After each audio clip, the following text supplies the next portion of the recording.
You don't need a luxury kitchen to prepare gourmet meals. My name is Dennis. I live in a mobile home in a trailer park, and this is my kitchen. I got a request for more desserts. So today I'm going to be making an Italian dessert, an Italian pudding, Budini, which I believe that is an Italian word that means pudding.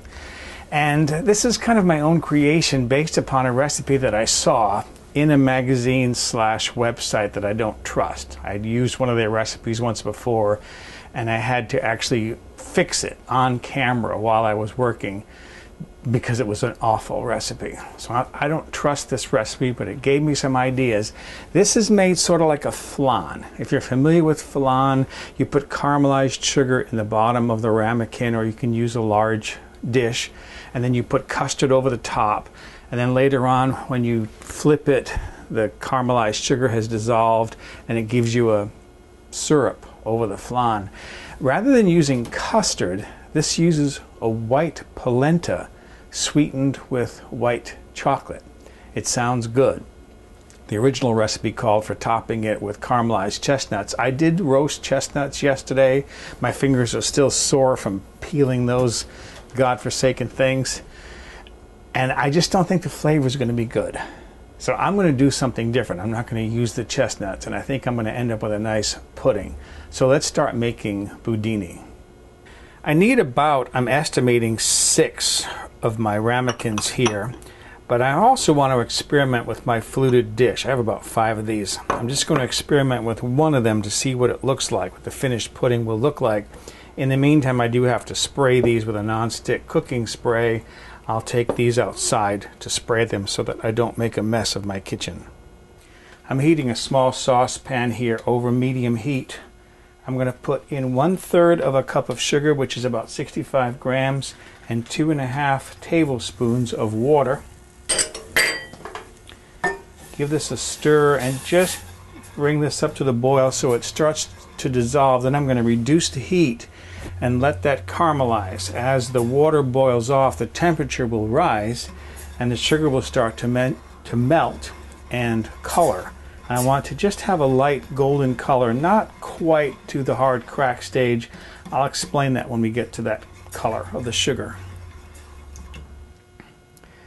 I bought 5 bananas at the store, hoping to get at least one that wasn't badly bruised. I found one that's decent. It's got bruising at one end down here. All the others are badly bruised.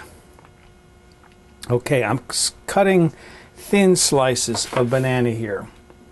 And what I'm going to do is arrange 3 pieces. I think 3 will fit nicely in the bottom of each ramekin. And that will be the topping when my budini is turned over and plated.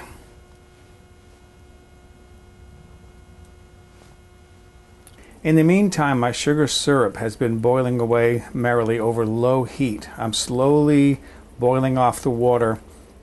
When the water is gone, the sugar will start to melt. And I want to bring it up to a nice golden color, but I don't want to go all the way to the hard crack stage, which is 310 degrees Fahrenheit, 154 degrees Celsius. If I get it too hot, it'll start to take on a burnt flavor. A little bit of a burnt flavor is okay in flan, but I'm going to try to avoid it in my budini. So I'm just going to bring this up to a nice golden color, and then I'll be pouring this into my ramekins. My sugar is a nice golden color here and hot, as you can see. That's okay. That's going to caramelize those bananas a little bit. I may not have enough for all of my ramekins. I'm not going to use that last one.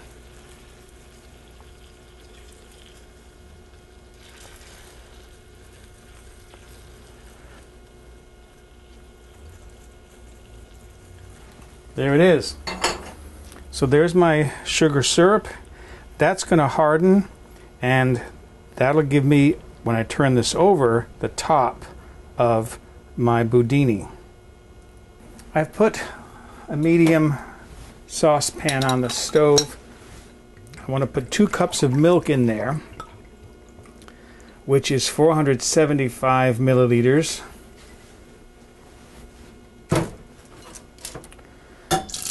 There's my milk. Bring my heat up under that. And then 1/2 cup of heavy cream and a cinnamon stick. And I'm going to bring this up to a boil, and as soon as it comes to just starts to come to a boil, I don't need to rapidly boil this. I'm going to turn the heat off and let this sit for about 10 minutes, and it'll absorb the flavor from that cinnamon stick. And by the way, the 1/2 cup of cream is 120 milliliters of cream. While I'm waiting for my milk to rest with the cinnamon in it, I put a medium saucepan here on the counter. This is one of my old saucepans. I keep waiting for All-Clad to discover my genius and send me a full set of their finest pots and pans to feature in my videos, but in the meantime I'll use my old stuff. So I have 5 ounces here of white chocolate. These are morsels, like you would use in Toll House cookies. So that's 5 ounces, 142 grams.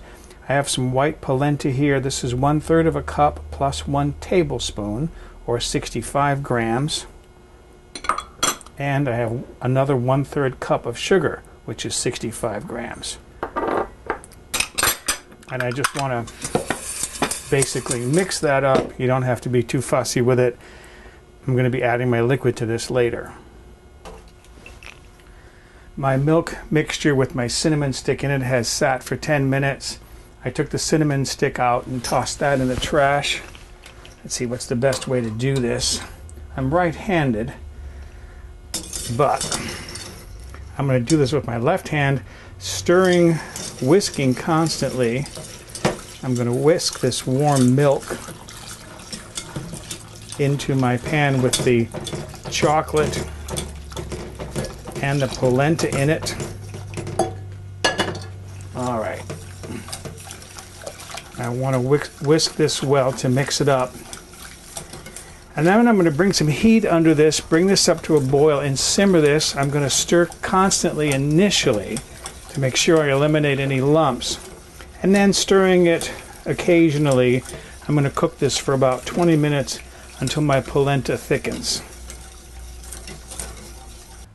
My polenta mixture here is just coming up to the boil. I reduced the heat to low, and I'm going to simmer this 20 minutes, stirring it frequently until this polenta thickens. I did taste this liquid, by the way. It is delicious, and I think it's a perfect flavor to go with the bananas and the caramelized sugar. I started to feel a little bit of sticking to the bottom of this pan, and I was concerned that it might scorch on the bottom. So one trick that I do is I stack 2 grates, or stack a second grate on top of the first to raise the pan a little above the heat, so I can simmer this at a really low temperature, because my stove will only go down so low, it being a gas stove. So there's my 1/4 cup of cream. That's 60 milliliters. That's heavy cream. And then this is 1 large egg and the yolk of 1 large egg. And I just want to combine that with a whisk until it's thoroughly combined. My timer has gone off on my polenta, so this has been cooking now for 20 minutes. Now I want to just slowly work my egg mixture in here so that I don't end up with scrambled eggs. That looks good. And then stir that in really well. Combine that. And then I'm going to cook this for another 2 minutes just to make sure that my eggs are all thoroughly cooked. Oh, that is looking so good. I'm excited about this. My timer has gone off on my polenta. So now this is done. I'm going to try to divide this equally among my 6 ramekins. The ramekins, by the way, the sugar and the bananas started to give off some fluid, which is good because that fluid from the bananas will help to dissolve that sugar to give me my syrup later on.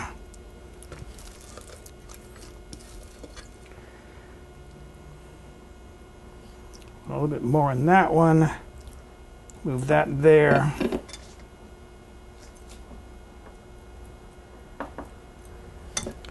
That's pretty much got all of my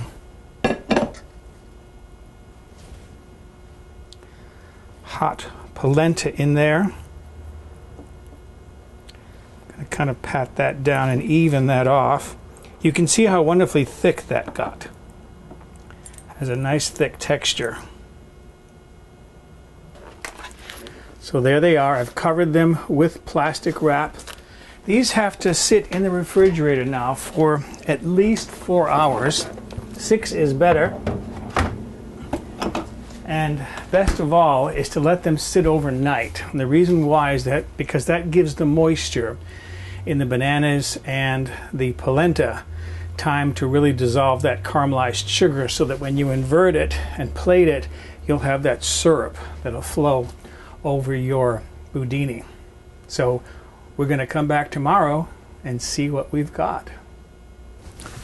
So here we are now, the next day. I got to tell you, I resisted all temptation last night to not dig into one of those boudinis to see what it would taste like. They do look good. What I've noticed about them is I'm seeing syrup right around the outside of the boudini, which tells me that the banana, the liquid from the banana, and the moisture in the polenta have dissolved that caramelized sugar in the bottom of the ramekin, which will give me the sauce that I'm looking for. I'm heating a small skillet on the stove here because I'm going to caramelize some more sugar. This is another 1/3 cup of sugar. That's 65 grams, and 2.5 teaspoons of water. I'm going to reduce my heat to medium-low until that starts to boil. I'm going to be making a reduction sauce using a couple of liqueur, well, using a cherry liqueur. Actually, it's a maraschino liqueur, and you can use cognac. I'm actually going to be using a Greek brandy. And this is an unusual way of making a reduction sauce. Wait till you see this. I have to show you some of the details. So I'm going to let this heat and come up to the boil, and I'm going to start prepping for my reduction sauce. My sugar syrup has come up to a boil, so I reduced the heat to low. Meanwhile, I'm going to cut a lemon in half crossways through the middle, and then I'm going to use a fork to secure it like that. This is one of the strangest ways I've seen for stirring a sauce, but that's what's used for stirring the sauce. And then I need 3 tablespoons of my maraschino liqueur. This is an Italian maraschino liqueur. Maraschino comes from maraschino cherries, and supposedly this is made from the fruit as well as the seeds. The seeds are added to give it a little bit of a bitter note. So there's my maraschino, and it's not red, it's just perfectly clear like water or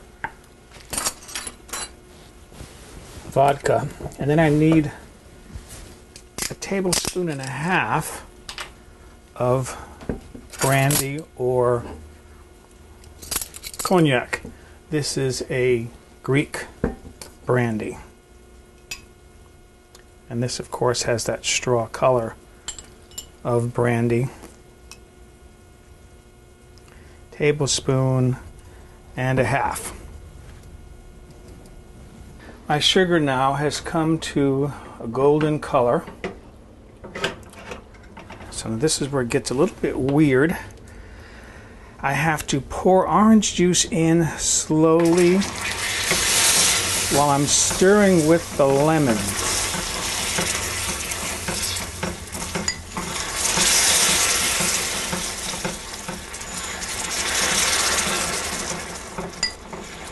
And that is 1/4 cup, which is 60 milliliters of orange juice. And then stir that around to make sure there's no lumps.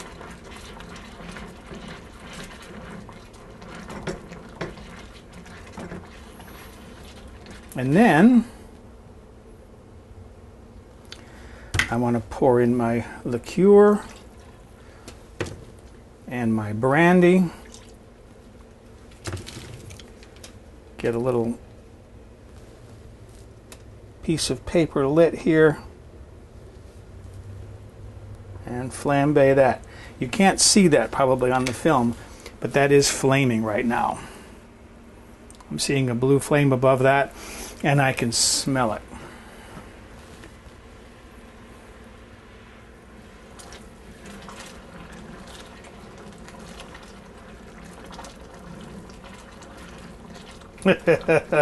I have never stirred a sauce with a lemon before. I think that is so cool. Now what I need to do is I need to reduce this sauce down until it's down to a syrup. You could at this point, if you wanted to make a toffee syrup, you could add butter to this. I'm going to leave this as is, so it's just a reduction sauce.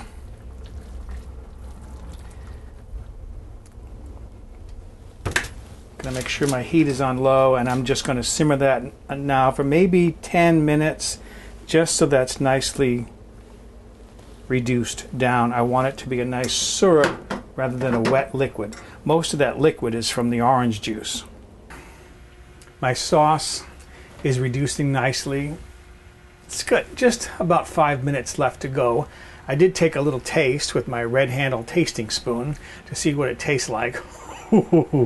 It's going to be a good sauce. You can taste the citrus, but you can taste the maraschino. You can taste that little bit of woodiness from the brandy. This is going to be a fantastic sauce. So how I would plate one of these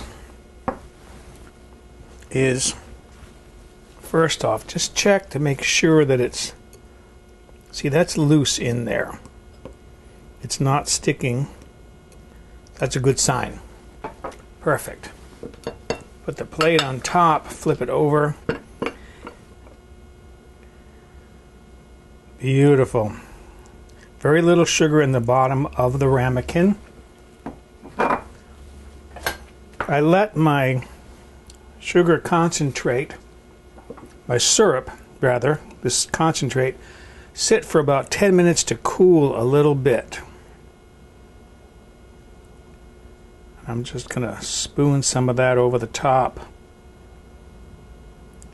and let it pool in the bottom. And the last step is to see how good that tastes. There is a close-up of my white chocolate Budini with reduction sauce. There it is. Gonna get a little bit of a piece of that off. I want to get some syrup on it. Oh, that looks so good. Hope it tastes good.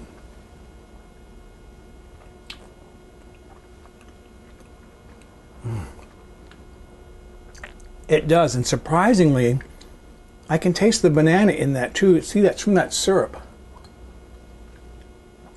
Oh. Okay, that is delicious. No, it's more than delicious. It's just, it's wrong. It's decadently fantastic. So, excuse me, but I gotta go enjoy my white chocolate Budini. I have some time on this video, so I thought I would show you a drinks recipe that I like to make up occasionally.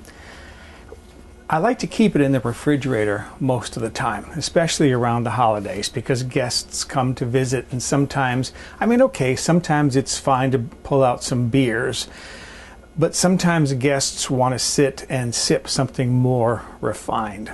So this is a homemade version of Bailey's Irish Cream. It comes from one of Todd Wilbur's books. This one is A Treasury of Top Secret Recipes. This one's out of print, but if you look around, you might be able to find used copies of it. Todd Wilbur, I've seen him on TV. He likes to reverse engineer some popular foods so that you can make them at home. And some of his stuff is pretty good. So that's what I want to make today, this homemade version of Bailey's Irish Cream. Let's get into the ingredients I'm going to use. All of these ingredients are readily available in most grocery stores. Because this is Irish Cream, you are going to need whiskey. He recommends Irish whiskey. I use whatever I can find that isn't too expensive. I'm using regular coffee here. This is ground coffee. His recipe calls for instant coffee, but I never have instant coffee in my house. I'm not a snob about coffee, but I will drink only Colombian Supremo, and I will drive 50 miles if necessary to go get my bags of whole bean Colombian coffee. When I have to do that, I just buy like 3 or 4, 5 3-pound bags and just store it all in the freezer. I'm using half and half here, and I'm using heavy cream. His recipe recommends avoiding heavy cream because it can separate when the whiskey is added. However, I find that if you mix everything the proper way, the heavy cream never separates.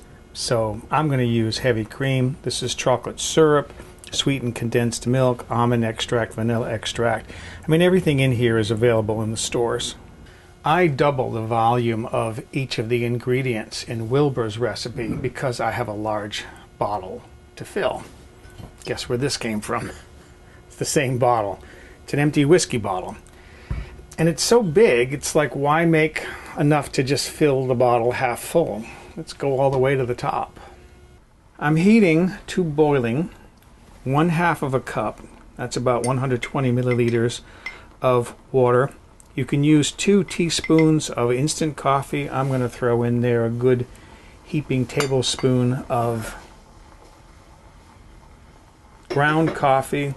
Turn my heat off, let that cool down a little bit, and then I'm going to be filtering it through this little coffee filter into a bowl.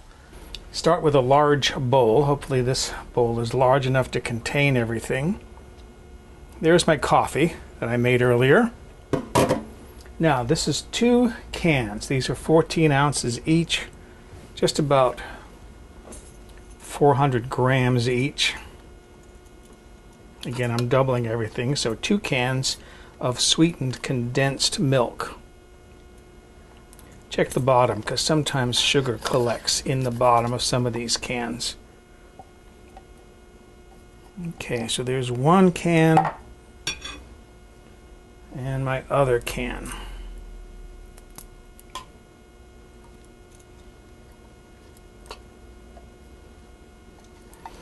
These cans look good. There's no sugar collecting in the bottom. Okay. 2 cans of that. Then I want 1 cup, as I mentioned, heavy cream.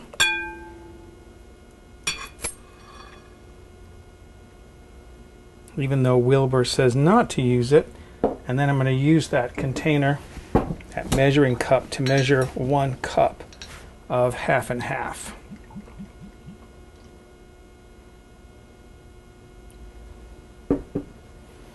Put that in my bowl. Basically, you just combine all the ingredients except the whiskey. So my half and half is in there. Now, 4 tablespoons of my chocolate syrup.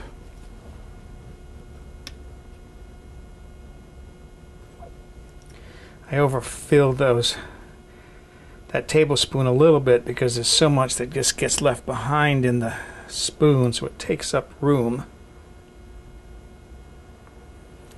2, 3, and 4. Okay, there's 4-ish tablespoons. Now I'm going to have to wash this spoon out and wipe it, otherwise I'm going to make a mess of my counter. So bear with me a moment here because I have to switch to my teaspoon. Okay, now I'm down to my teaspoon. This is vanilla extract. I could use my eyedropper, but I know I need 2 teaspoons of vanilla extract. The eyedropper holds 1/4 of a teaspoon each. And then I need 2 teaspoons of almond extract. Whoops, that's a little too much. I'm going to just do a small amount here. Hopefully I can compensate for that mistake. All right. That's everything in there but the whiskey. I don't want to put the whiskey in yet. Now, mix, mix, mix until you have all of these ingredients. You can see this sticky, goopy mess in the bottom. That's from the chocolate syrup and the sweetened condensed milk. I've got to tell you a story that goes with this chocolate syrup. When I was a little boy, maybe 4 or 5 years old, I remember my Italian grandmother, who could not read and write. She was from the old country. For dessert, sometimes, she would open up a can of chocolate syrup. It came in a little can back then, and just pour the syrup into a bowl and give me that with a spoon. And I just sat there at the table eating chocolate syrup. I must have ran around that house like a little speed demon after that. Hopefully you can see by the color change that I have that mixed up pretty well. All of that chocolate now is mixed up inside. So now I want to add 3 cups of whiskey, but I want to do this slowly, just whisking it in. This is another area where I differ a little bit from Wilbur's recipe. I don't use as much whiskey. I don't like too strong of a whiskey flavor. You can use as much as 4 cups if you want to. And see, I don't see any separation at all. I don't have any problem with using heavy cream. You can dump the last of that in there now. Put that in the sink. And that's it. Okay, here's the messy part.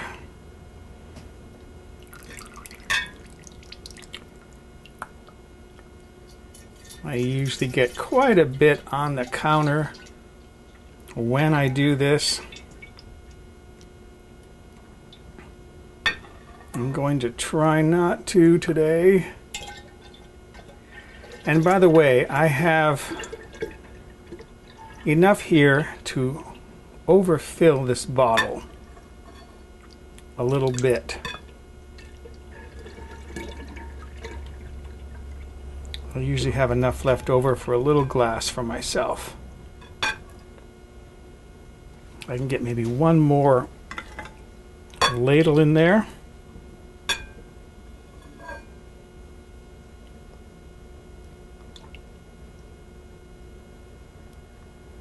That's about it. That is filled right to the top. So this little bit that's left over is a glass for me. So there it is. A glass of homemade Bailey's Irish cream.